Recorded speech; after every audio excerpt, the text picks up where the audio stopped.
Hi guys, welcome back to Freeze Drying Mama.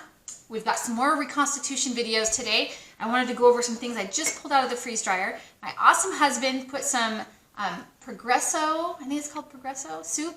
It was canned soup that he put in. This is a vegetable, mixed vegetable like minestrone with pasta soup that he put in the trays for me. And it's fun because he puts them in there and it's kind of like a surprise for me. So I was like, woohoo, this is so exciting. I don't know what I'm going to pull out.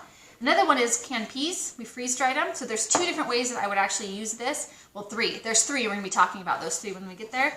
And then I have mixed canned vegetables. So he was really going through the vegetables. Next, I'm going to have him work on meat. So excited. We're going to do some of those reconstitution videos. And they are some of my favorite ones to do. Okay, so first what we're going to do is I'm going to have my daughter bring the camera down in and we're going to look at the soup. So you can see how it came out in flakes. You can see the different vegetables in there and you can see the flavoring. There's carrots and corn and all kinds of fun stuff. And I'm just going to put hot water in there. You can see it. Now that obviously the flavoring is going to go pretty quick. And since this is a soup, I'm going to make it a soup. I'm going to add a bunch of water and make it so it's like a soup. Wait, I already said that.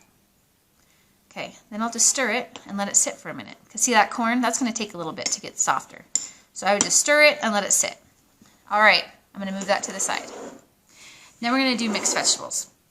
This is the canned mixed vegetables. They're called like the Veggies, and you can put these in potluck or chicken pot pies. You can put them in casserole dishes. You can put them just like they are. I could even take some of these and add them to the vegetable soup if I wanted more vegetables in here or to increase the flavoring or to increase the content of the soup here.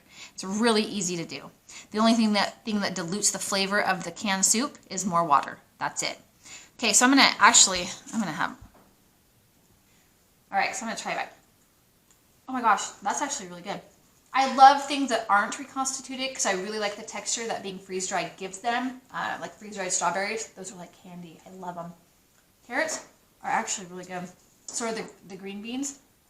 I love freeze-dried corn like you wouldn't believe, just regular, because it reminds me of corn nuts, but I guarantee there's not as many calories. Okay, so what I'm going to do to reconstitute this, if I'm going to cook with it, is I can just add water to it, or I can put it in whatever dish that I'm cooking with and just wait for the juices and stuff to mix in.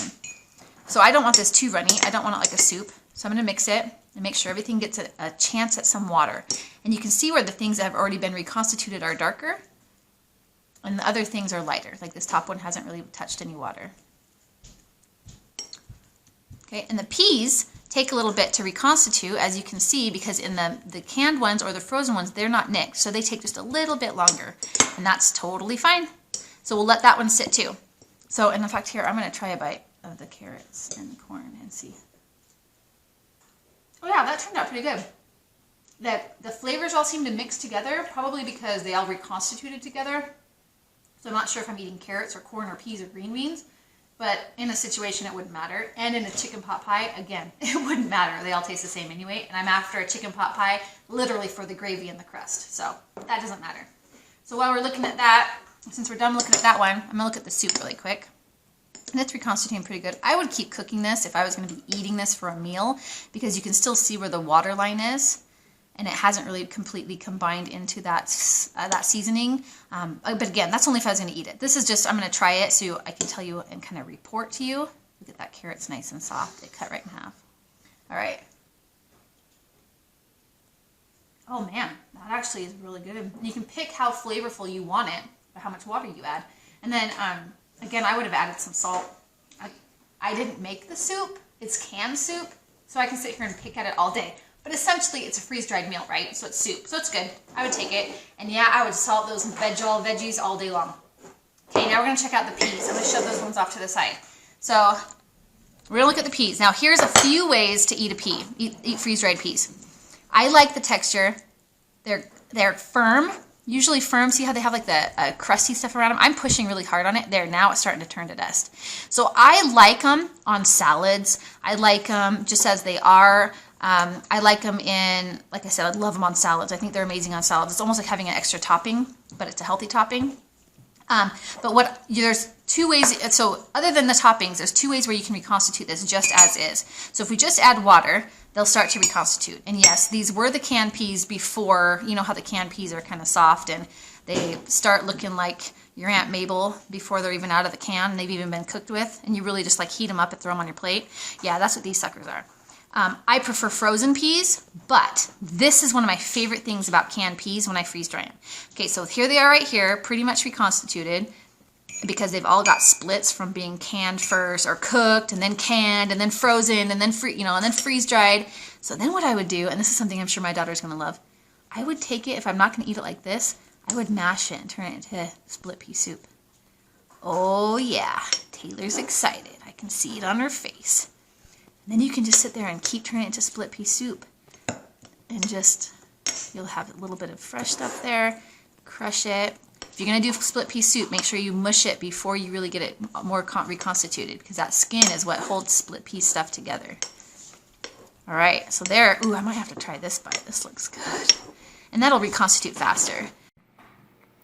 All right, so what I would do is I would add like some ham or bacon to this if I really wanted to get fun and fancy, but honestly, this will work just as is. I'm gonna try it without some salt or anything. I'm just gonna see if it does taste like soup. Oh, that's actually pretty good. It does need ham, and I would even maybe do some freeze-dried onions. Sorry, I always make you watch me eat. Gross. So maybe some freeze-dried onion would be good in there. Taylor, you wanna try a little bite? It's actually really good. I would fix the texture, so I would grind it up a little bit more. Taylor's nodding her head and big, huge eyes. Oh, yes, Mom. So that's something that I would probably do before I reconstituted it. I would push it, as it's freeze-dried, it's a little bit more powdery. Maybe smash it then, and then add the hot water. I was trying to show you what it was like before, before we smash it. So if I was gonna do like a regular plate of peas, versus actually just smashing it. But I think if I was going to do freeze-dried, or if I was going to do split pea soup with that, I would do it smashed first, and then I would reconstitute it. The flavor is amazing. It's really, really good. Okay, so today we've done peas, we've done vegetable soup that I did not make, and all vegetables. So I hope that you are having fun with your freeze-drying adventure. If you have any questions, put them in the comments. I'd love to hear from you. Check us out at freezedryingmama.com. And welcome to the family. One way or the other, you're a freeze-drying fan now. All right, thanks you guys. Don't forget to hit subscribe and push the bell so you get notifications when new videos go up. And we'll look for you next time. Thanks.